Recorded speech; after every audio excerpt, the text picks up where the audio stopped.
A feeling that probably a lot of people take for granted is looking in the mirror and just seeing themselves. It took 29 years for Shawan Shamsul to step out and into the life she always wanted. I'm male-bodied, but I always have identified as a woman. An identity she slowly revealed after years of denial. I had a aha moment where I was like, I could do this and I could get people to accept me as this person as well. There aren't limitations on what I can do in terms of my gender. But gaining acceptance within her own family has been a struggle. There was a lot of telling me that I was going to go to hell because they're a religious family. Shamsul pressed forward, using her TikTok to share her journey and even call out lawmakers. It's just not going to work. It's obvious to anybody who's watching that the Republican strategy to winning elections in 2024 and beyond is attacking transgender people. So far in 2023, ACLU is tracking nearly 500 bills targeting the transgender community that have been introduced across the country in Republican-led states. They include banning or limiting access to gender-affirming care, access to public bathrooms, and participation in sports, just to name a few. To date, more than 70 bills have become law. We need that more than ever right now. Erin Reed, a transgender journalist, tracks and reports what she calls anti-LGBTQ legislation in her daily newsletter. You know, they're aiming for transgender eradication. It means eliminating us from public spaces. It means making it hard for us to exist in public. Republican Arizona State Senator John Kavanaugh I take the title lawmaker seriously. sponsored dozens of bills this legislative session, including a pronoun and bathroom bill vetoed by Arizona Governor Katie Hobbs, a Democrat.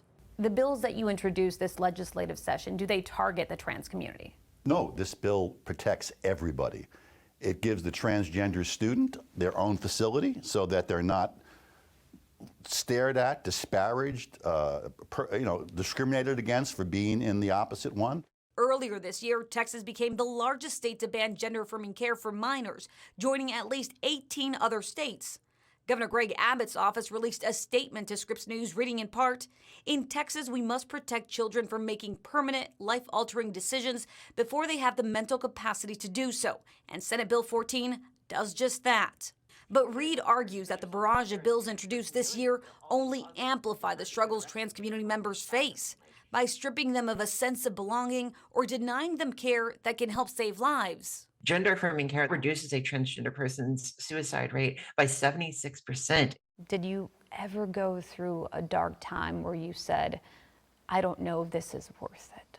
You have this low grade wondering if, would it be easier for everybody around me if I just died? A feeling that pushed 18-year-old Esme Nichols to the edge after she came out as a transgender woman to her family. I reached over and grabbed my bottle of antidepressants off my nightstand, and I took a handful.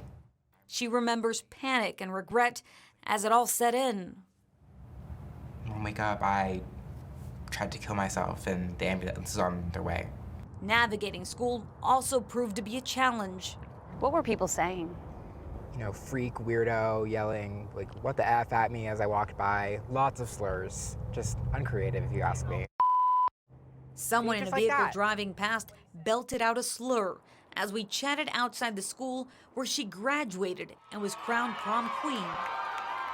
The feeling from young folks in our community is that they are tired of hearing anti-LGBT attacks and anti-trans attacks.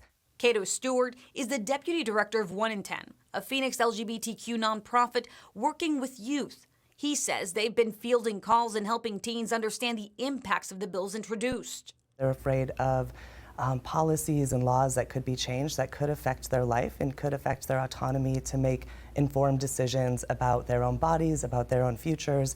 Decisions that in the U.S. already require multi-step medical and psychological evaluations. There are so many bodies that are involved in my medical care, and that can feel a little bit dehumanizing, but those are the gatekeepers that I have to go through. In April, Shamsul started gender-affirming care. Care she says she wished she would have started earlier in life. I don't want more rights than anybody else. I just want to be able to participate in society without stigma. Let's go live now to Addie Guajardo. She is standing by for us in Arizona. Addie, the governor there, Katie Hobbs, Where does she stand on the bills that target the trans community? Well, Del, Katie Hobbs has vetoed at least 2 bills she felt targeted the trans community, saying this was an attack on children. But a very different take from former Governor Doug Ducey, who back when he was in office signed a law banning trans girls from participating in sports. Del?